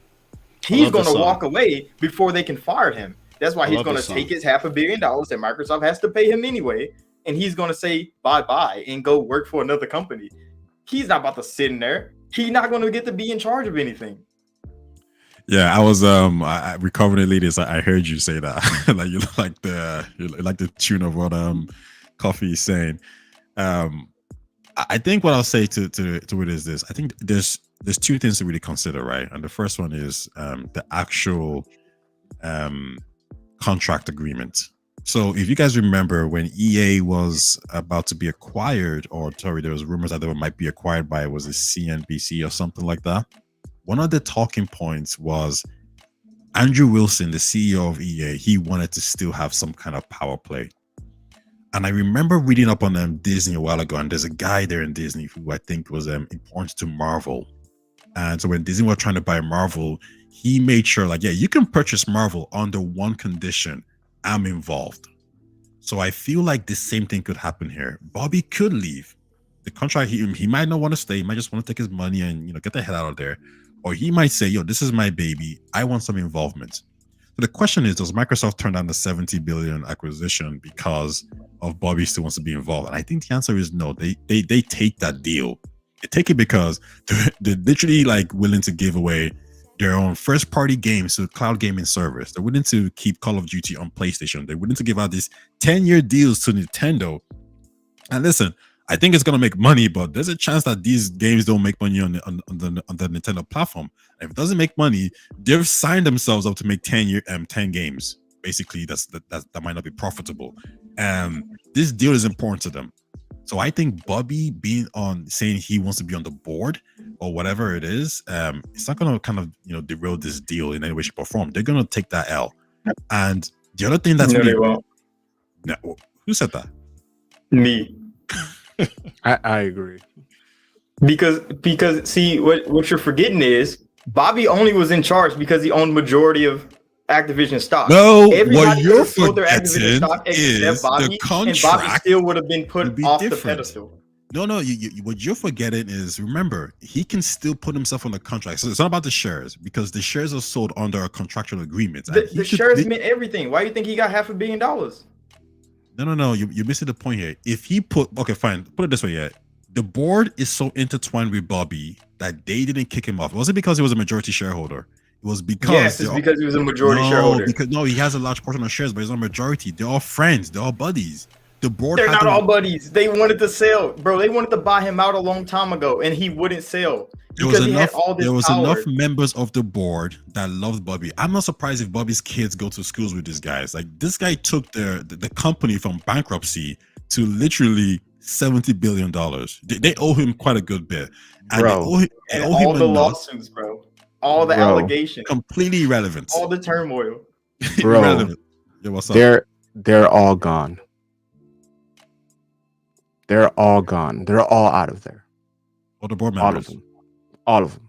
Every single last one. Can I do my happy dance now? Because the thing is that we just had a conversation. We literally just stated that they're a little sensitive about backlash. You're gonna get the company, and you're not gonna make any changes in terms of the toxic relationship. You're gonna keep all the people who No. Don't get me.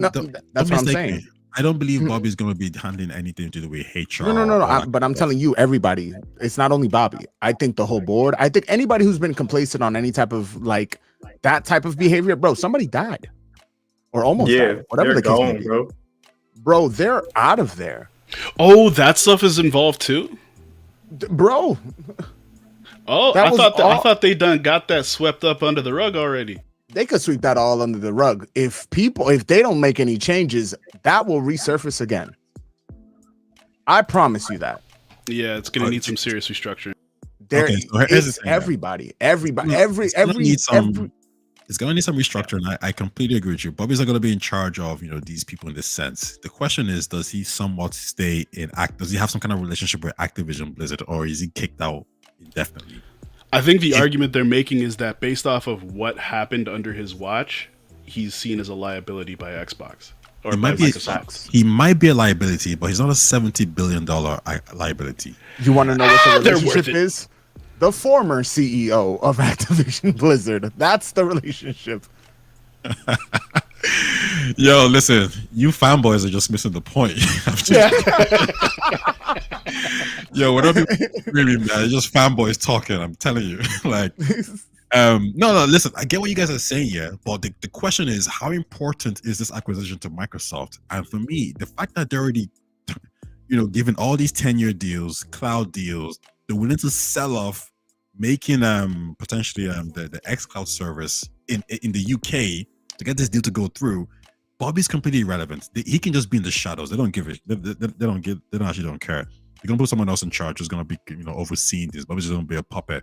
But if Bobby says, I want to be somewhat involved, I can see them negotiating that deal for sure. Because Andrew Wilson was basically trying to negotiate the exact same deal when EA was about to be acquired.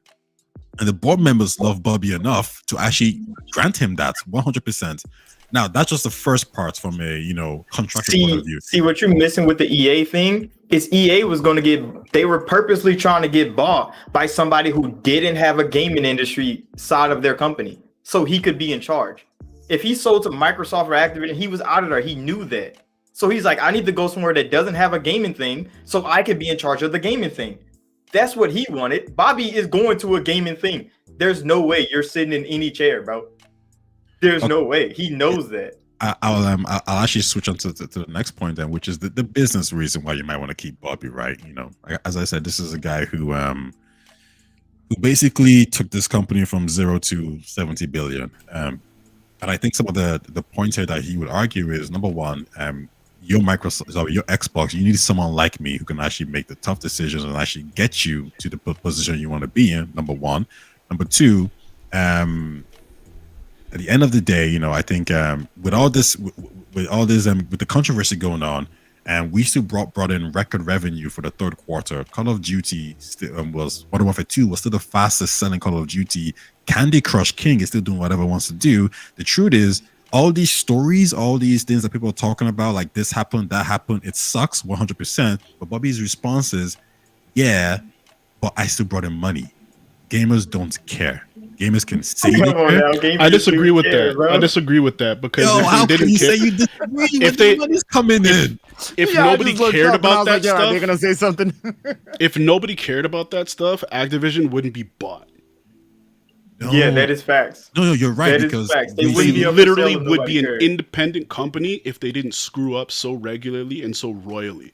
So I don't know. I can't. I think there's two reasons. And you're right. One of the reasons why they're being bought is because of the controversy, right? And the shares were taking a hit. The shares were taking a hit, but one thing was happening: the revenue was still coming in, the profits were still coming in. Like I'll be honest with you right now, right? I have a lot of female friends who play games. And some of them kind of heard about. Yo, put me on, my guy. Yo, I mean Candy Crush, man. You know what I mean? Everyone plays Candy Crush, right? And they're talking to me about like, oh, I heard about this game company, this and that. And I'm this like, man's a bad friend, yo. I'm over here single. He out here with mad girls that play. But listen, man. They were like, I told them like, yo, the company is Candy Crush, and they were like, oh, really? They didn't know. I asked my casual friends, you know, who buy Call of Duty every year. Straight up, I asked this dude, yo, what company makes Call of Duty? They're like, Treyarch? Who is their parents' company? I don't know. Gamers don't care, and one of the reasons we know they don't care is because Call of Duty Modern Warfare 2 was the best-selling Call of Duty in the first, first 48 hours? So that's my point. People are going to buy the game. I almost wanted to ask these guys, you know, who are saying like, oh, we do care, we want Bobby gone. It's like, okay, fine. What is the actual actions you're taking to get rid of him? Are you playing Candy Crush? Did you buy Diablo? And if you did, then of course I bought Diablo. Right. Come on now. Exactly. Then that's what I'm saying. Bobby's right, because all they care about is the money. But that's only looking at it from. But Bobby's getting out of there because you require more than sales to make money. You also need a product, and in order to have a product, you have to have people to make the product. And if people who are making the product are permanently miserable and chronically abused, like if you really think you're going to continue to get good products out of an environment like that, I really don't know what to tell you. If they may have gotten some good stuff, they got some sales now, this is not a sustainable way to run a business. So even if you have the people, even if you have the products, how long are your employees going to stay there? Like, they already blew the whistle. As far as I'm concerned, that's more than blood in the water for a company already. If you have a bunch of employees decrying the working conditions of your establishment. So, like, yeah, I get what you're saying. Activision Blizzard was cooked. They were cooked. Again, I'm going to say I agree, but I think with video games it's slightly different because you have all these studios that have very different probably HR systems, right? So, for example, you have Treyarch. Treyarch is probably very different from Infinity Ward. Infinity Ward is probably different from Sledgehammer Games and Raven. So you might have issues in certain development studios, but maybe not in others, right? And they might not leave. And at the end of the day, the new Call of Duty came out, Call of Duty Modern Warfare 2, and it was one of the best-selling Call of Duty games. But how long is the development cycle? Around 5 years or so. Exactly. But like, what was the time period between when they were already towards the end, if not completed their development cycle, when they started calling stuff out? Because that's the only time you can when you're done with crunch. So like, yeah, like when we were hearing about these stuff, the game was already made. Yeah, but these things were happening for like the last 7-8 years. And these guys were still producing good games. Think about it, like BioWare, for example, right? You know, everyone complained about the whole BioWare magic; they hated it, but they still dropped Mass Effect 2. And Mass Effect 3. Circling the drain as a company, though. Yeah, and I agree. The public opinion is that the BioWare of old is dead. So, like, even still, in that, like, you don't lose nothing, and those losses are what compel you to get into a position where you're like, yo, maybe we need to sell. Because if that stuff is happening on a regular basis, like, bro, it was dudes crawling under the ladies' desks and grabbing on their legs. Like, there's no way you can make a video game under those conditions. Eventually, it's gonna show somewhere down the line. They out here being freaky. Out here being freaky. Like, there's no way. Yo, and once I heard that stuff coming out, and for like weeks upon weeks and months of just horrible stories, and then their stock price started to tank. Yeah, it wasn't looking good. Well, but I get what you guys are saying 100%. I don't even disagree. But Activision Blizzard that year made more revenue than they ever did. But it was because all the work that they all the work that they put in was done before the calling out happened. But if we're saying that people can work under these conditions and they can make good games, well, they were working on these conditions and they made a great game. And they complained. Yeah, they complained, and then they left. Made a great game. Because they needed to get paid, but they complained and they left. Man, I'm defending Jim Ryan. I'm defending freaking Bobby Kotick. What the hell is going on? Yo, man, end the damn podcast. But yo, listen, Coffee, share your thoughts on the business side of things. Do you think the idea that, hey, listen, this guy has a point? You know, he's turned the studio from 0 to 100. During this troubled times, Activision Blizzard was making more money than they ever did. Candy Crush was breaking and was doing crazy things. Modern Warfare 2, which everyone was gonna, boycott or whatever, did something special. People talk about Hogwarts Legacy, and that was one of the best-selling games of the year. Probably apart from Zelda and probably Starfield's probably gonna be the best-selling game this year. People's feelings and emotions don't really matter as much. All that matters is the checkbook. What money is coming in. Or are you saying, no, Bobby isn't important, Microsoft isn't going to get anything from him, and whatever they get from him is going to be worth the backlash? What are your thoughts, man? I mean, Microsoft would never need Bobby because Phil revived Xbox. They already have a great executive. They don't need Bobby even though he's the ruthless one. He's the Steve Ballmer damn, I forgot that Bill Gates had. Bill Gates was a friendly guy. Steve Ballmer was the one that had people working under horrible conditions to make Windows the best shit that can possibly be possible that we have now. Nobody likes Steve Ballmer, though. Now he's a whole rich extra billionaire. He bought the Clippers. Nobody cares about him, bro. Steve is still out here doing great things. He's doing all this charity work. People still talk about Steve. So do they really need Bobby as? No, they don't need Bobby. Bobby can talk how good his revenue was, but Call of Duty's revenue was good even when it was bad. Remember, he said in court, even when we had a trash Call of Duty come out, they still made $15 billion. Yep. So do you need Bobby? Or is Call of Duty's name just that good? Yo. He said it himself, bro. He talked himself out of the seat when he said that. Even the worst Call of Duty they launched still made $15 billion. Still was the top selling game that year. So we don't need you. We just need the developers that make those games. And all of them are going to be happier with you gone. That's a win-win. That's a dub. That's a win-win. Bobby is out of there, bro.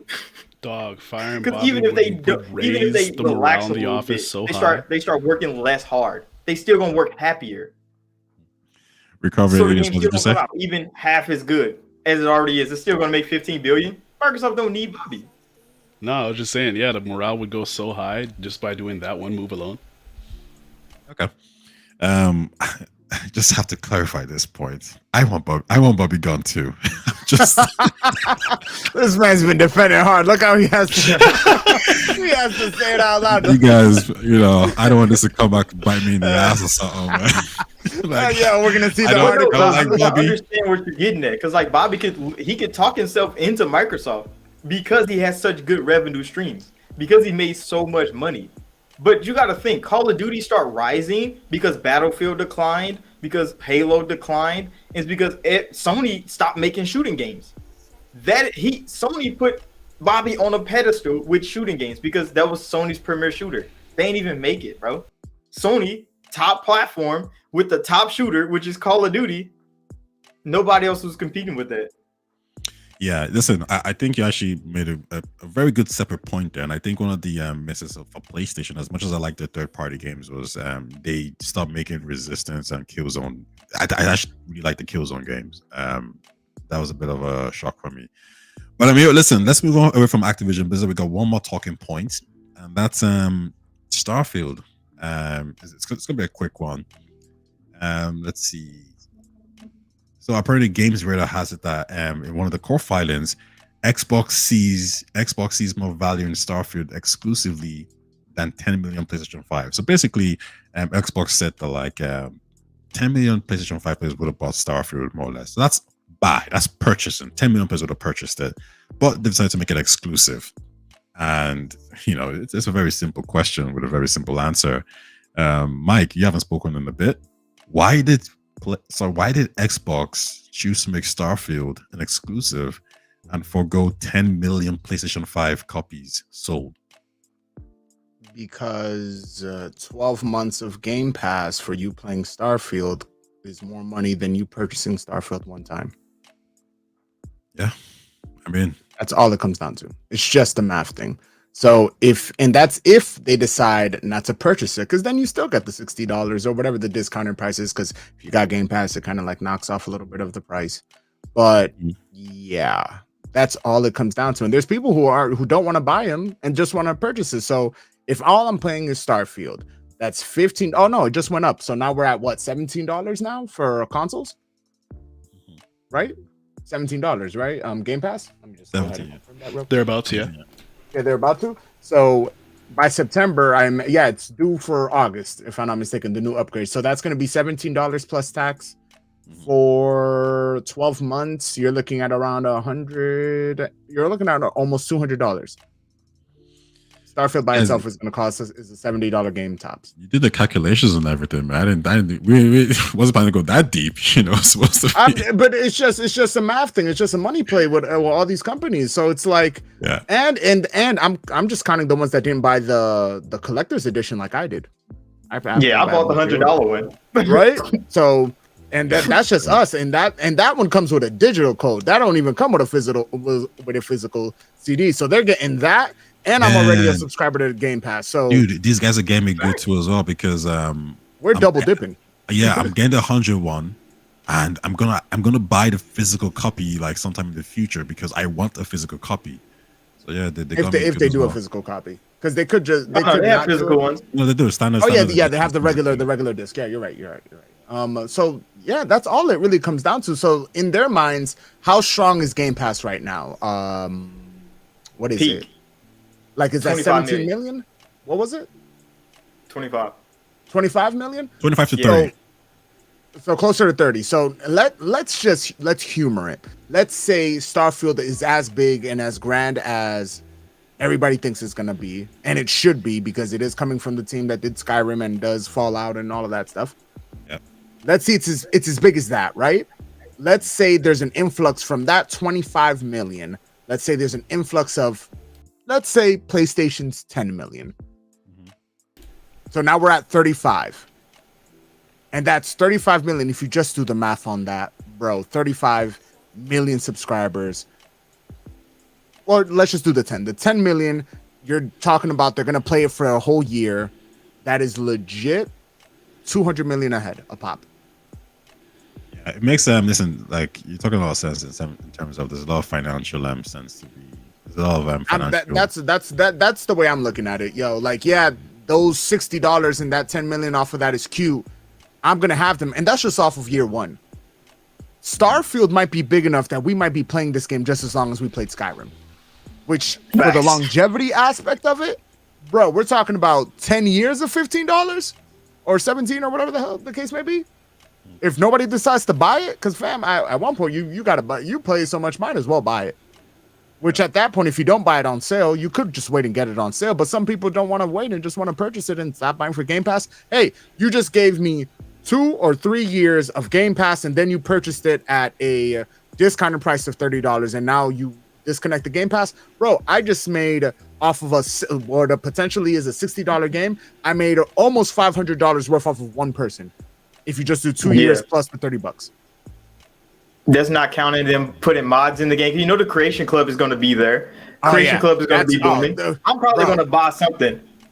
I've been telling people all the time, yo, people love saying that Game Pass does not make money. And I tell people all the time, they don't sell us, they don't give us DLC. They have to purchase microtransactions and DLC through Game Pass.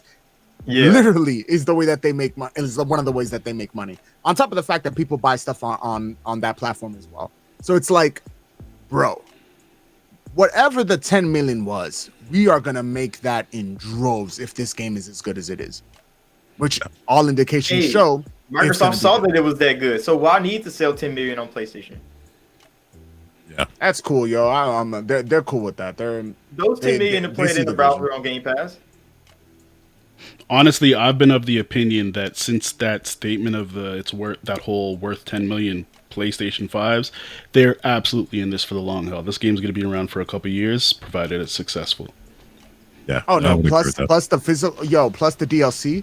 If they perform on grand scale DLC like they did for Skyrim with the what was it, the vampire one, they gave us the one of the extra Dragonborn. If they give us another 3 packs as well, we might see even more influx of people when they look like, oh, because there's people that are like they kind of like identify with certain topics or certain things. Yeah, space is one thing, but if they make a fantasy planet that looks like Skyrim, guess what everybody's gonna do? Oh, but I know that's coming, bro. I can see it now. Come on, yo, it's stick 'em up time, yo. Bethesda got their guns out. We might as well just empty our pockets right now. That's all it is. Honestly, I agree with you. I never thought of it that way, but it makes complete sense now that I'm like, taking it in, and I'm pretty much looking forward to how this is gonna play because I think this is more so for Game Pass than for Microsoft or even for the developers. I think this is specifically a move to help build and establish Game Pass as a platform. Reason why I say this, they've been slowly accumulating not just like games, they've been accumulating entire franchises and series. The entire Yakuza series from 1 all the way up to Like a Dragon is available on Game Pass. Persona 3, 4, and 5 are all available on Game Pass, as well as Tactica's, which is coming, as well as some other leaks which we haven't confirmed yet, implying that Persona 6 is in development, coming out third quarter 24, among a bunch of other things. So like, eventually what we're looking at here is like Game Pass is establishing itself as a platform for games that we haven't actually seen before. If they were to, for example, accumulate, I'm just talking now, but imagine if they were to accumulate all of the Kingdom Hearts games in one place. A franchise that's been notorious for scattering their installments across different consoles. If you can start establishing your platform as a place to play all the games from a particular series, as well as all these one-off joints, like spin-offs, exactly, like that would be a huge game changer for the games industry as a whole. I actually really like the statement you said where you said it's a platform for games. I never looked at it that way, it's its own really separate thing. But I'll ask you this question and I'll pass it to Coffee. What do you think is more important to Game Pass, Starfield or Call of Duty? I would say that's a good question. It's actually it's hard to tell, to be honest. The reason why Redfall is important is because it's fresh blood, and the reason why Call of Duty is important is because you said Redfall, man. Starfield. Wait a second, what? Yeah, you know what it is. I'm tired. I was like, Redfall. Wait a second, yo, Redfall? I've been editing for the past 12 hours. Allow me. Go ahead, man. But yeah, I feel like Call of Duty brings that whole energy of we've been your friends for how long? We've known you for years. This is where you come to play games. So I mean, in that sense, I kind of think that they're both equally important because I think you need to establish both fronts of that for Game Pass right now. Yeah, Coffee, on to you, man. I understand that you're saying they equally important, but the thing is, Starfield is gonna show that big AAA third-party games that are straight bangers can drop in Game Pass, the subscription service, and still succeed. That's why that is the most important game for Game Pass right now. Because Call of Duty is going to sell well. The worst one sold made $15 billion. They're not worried about that. They're not worried about that because they know they're going to make money. Starfield, they could have sold it to make money, but they're dropping it in the Game Pass day one. I see what you're saying. And if it does well, what do all the other creators creators look at Game Pass and be like, hey, if Starfield can make it, I can make it. Mm-hmm.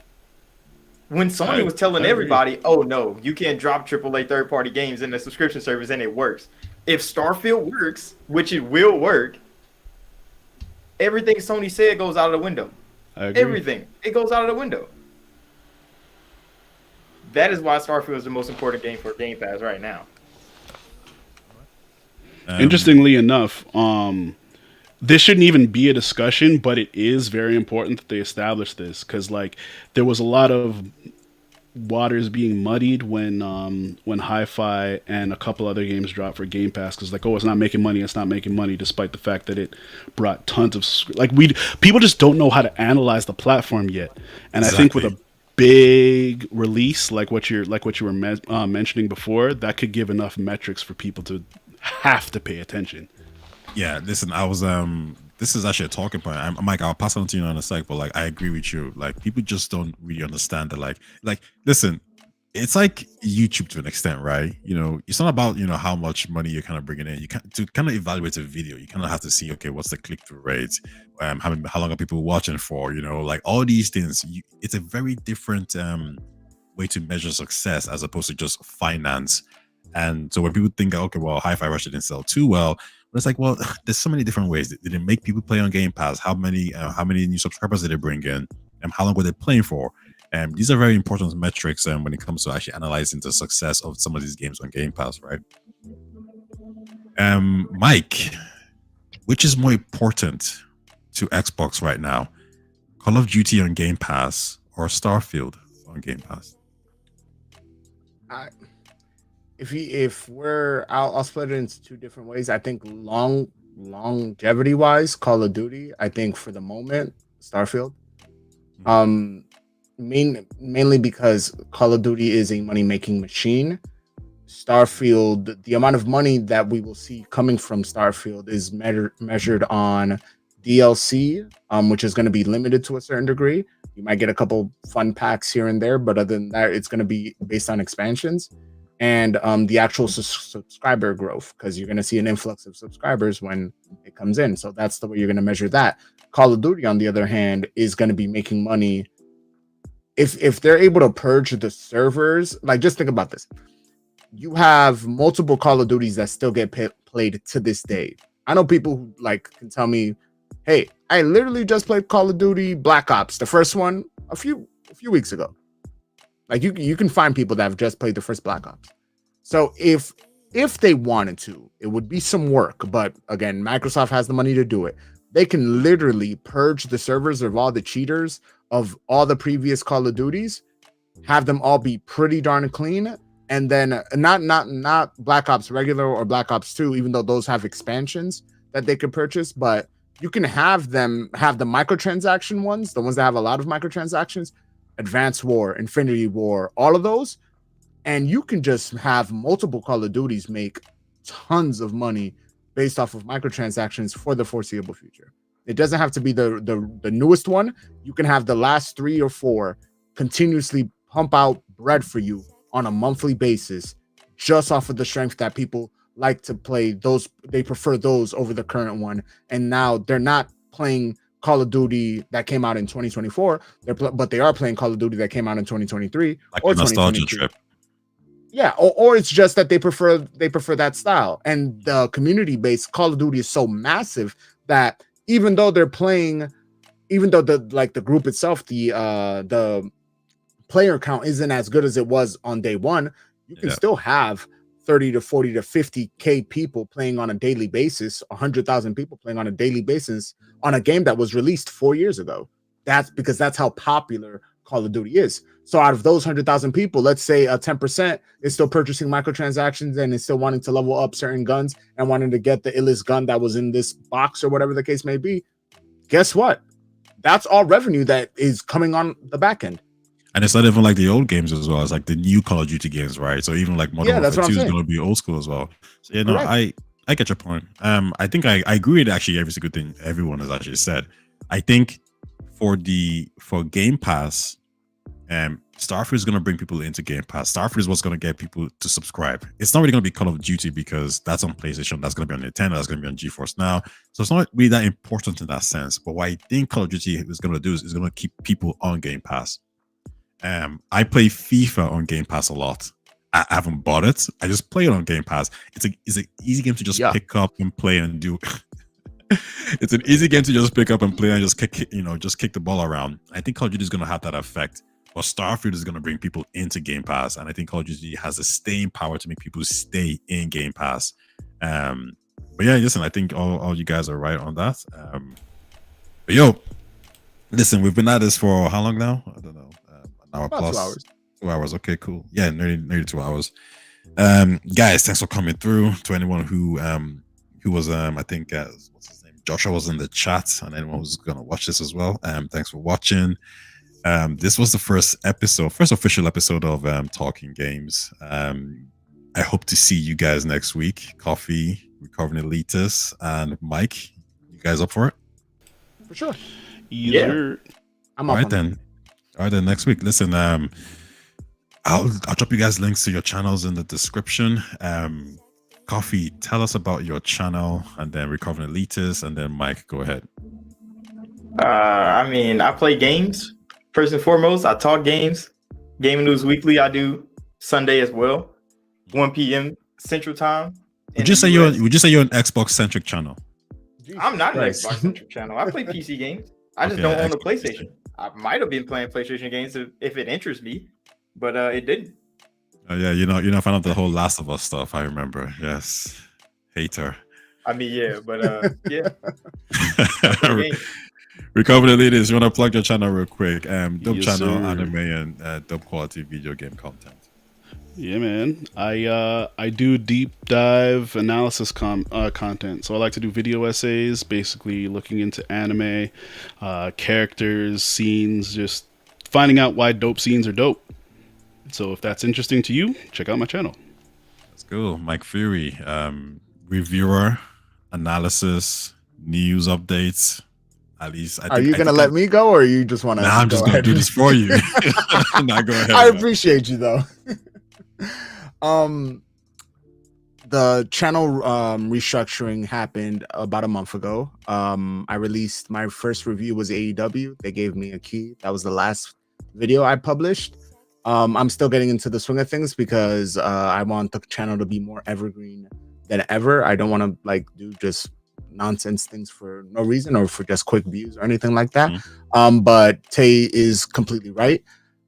Video game reviewer. I am dabbling on not storytelling, but dabbling on long form content in terms of like deep dives, analysis, kind of like how Elitist was talking about. I'm kind of a jack of all trades because I do want to talk about anime eventually. I do talk about movies and TV shows a lot. You gonna talk about Def Jam soon?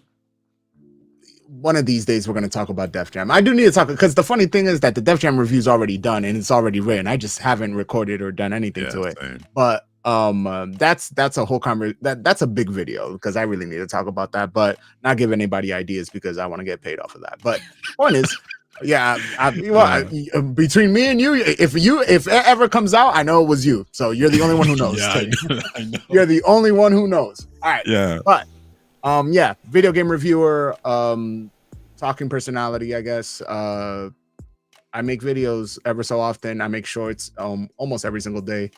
And yeah, just like having fun. And if you ever hit my comment section up, I'll probably respond in like record time. So all right, that's cool, man. Listen, we were supposed to have another guy here today, Ken Wall, good content creator, and I think he'll be here next week. So I think we'll have a panel of probably 4 or 5. So that's I look forward to that. News wise, listen, I don't know what's gonna happen. I'm pretty sure this deal is probably gonna be closed by then, hopefully. So we can kind of move on from it, but I guess we can just kind of like rehash what we expect from Activision Blizzard and Microsoft. I will say one thing about the whole acquisition thing, that Microsoft has a bit of teeth. They're not as nice as I thought, so I hope that they kind of keep this energy, this aggressive energy going forward. But hey, listen, you guys, thanks for coming through, and yeah, I'll see you guys next week. You guys hold off though, but I'm just gonna end the stream. Bless. Alright, cool. All the best, guys.